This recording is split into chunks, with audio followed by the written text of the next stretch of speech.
It's time for another edition of Shower Hair Webcam Edition. So, I'm on my webcam today because I have been up for almost 24 hours and I don't want to set up my camera, and I'm just going to use this to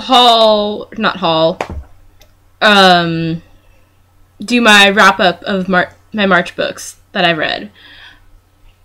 I'm going to do this in one take, so lots of stuttering, and I'm not going to cut anything out. So let's try not to mess this up. Okay, Megan? So the first book on my TBR was 13 Reasons Why by J. Asher. Notice the invertedness of this. What's it called? Mirror image. This was probably my favorite book off of my TBR this month. It's the story of Clay Jensen, who receives tapes from Hannah Baker after she's killed herself, and this is the story of why she did it. And I will link to the video where I did my review of it. There's 4 different books in that review, I believe, so all of those books will be in that review. Like I said, this was probably my favorite book off of my TBR. The second book I read was Matched by Condie. I read this off of my Nook. It's a dystopian romance. Basically, the main character, Cassia, is matched with 2 guys at her matching ceremony, and she ends up falling for the guy she isn't supposed to fall in love with. And it's I believe I called it a cross between The Giver and 1984.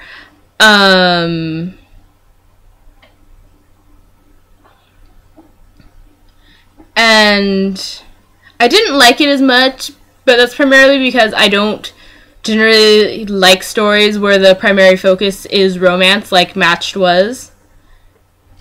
For my classic book on my TBR, I read The Stranger by Albert Camus. This is an existential work following a man who senselessly murders someone and then is tried for it. This was a very average piece for me. It's the best existential work I have read, but as works go overall, not very exciting, although I must admit, staring at the lines on my webcam, just kind of like drawing me in. But yeah, it was okay. And the only book I actually have to review was The Legend of Nightfall, the only book I have to review is The Legend of Nightfall by Zucker Reichert. This is actually a very intricately woven work, and I actually liked it. My problem was that it's just so big.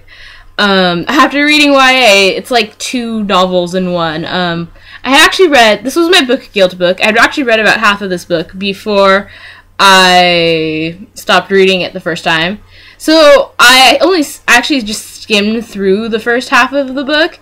So I think I probably would have liked it more had I read it nonstop and not like read it and then skimmed the first half again and then read the second half. But I still really like this, and I would recommend this book to anyone that's looking for an adult fantasy or something a bit longer to read. There is actually a sequel to this book, and I have added it to my Goodreads account. It is called The Return of Nightfall, and I will be reading that one at some point. But yeah, this was really good.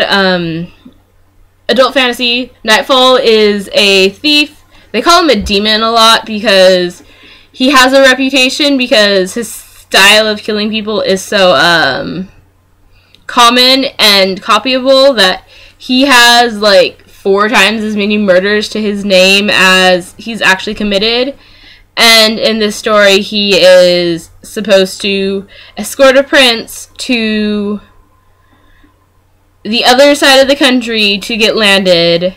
The only problem I had with this story is that it's a story that the characters have to go from point A to point B to accomplish something, but something stops them, and then they go back to point A and then accomplish what they set out to do. So it feels like it was almost a wasted journey. But still, I really liked it, and I would recommend it. I think I already said that, yeah. And then the other 4 books I read. The first one I read was Divergent by Veronica Roth. This caused some drama in the beginning of the month because it was originally supposed to be on my TBR, but then I read it before I put up my TBR, before I even filmed my TBR. So, I would say that this was probably my favorite non-TBR book that I read this month.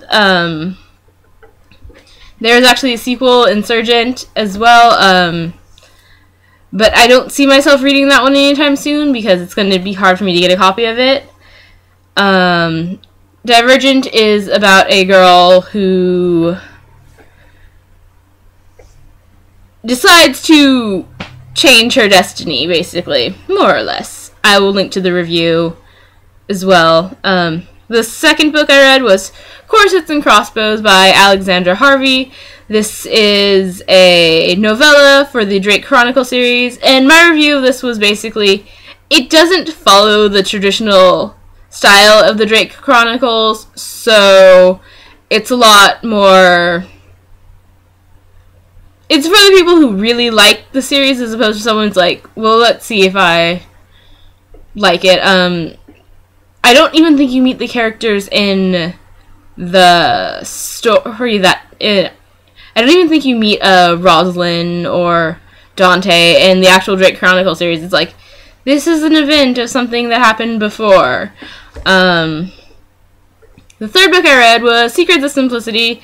This was a declutter your life book, and I was really disappointed in this book because I was expecting tips on, like, helping me clean, and instead it was a purge your soul of stuff book.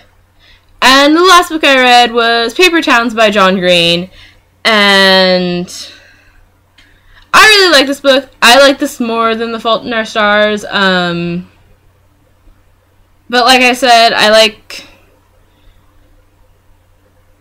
just really like this book, and like I said in my review of this book, it's more the style of book that I would normally pick up on my own without, like, people constantly recommending it to me, like The Fault in Our Stars. Actually, The Fault in Our Stars was a school book. But yeah, so that was that's everything I read in March. 8 books in total. I will post my April TBR soon. Either today, so you might actually get 3 videos from me in one day.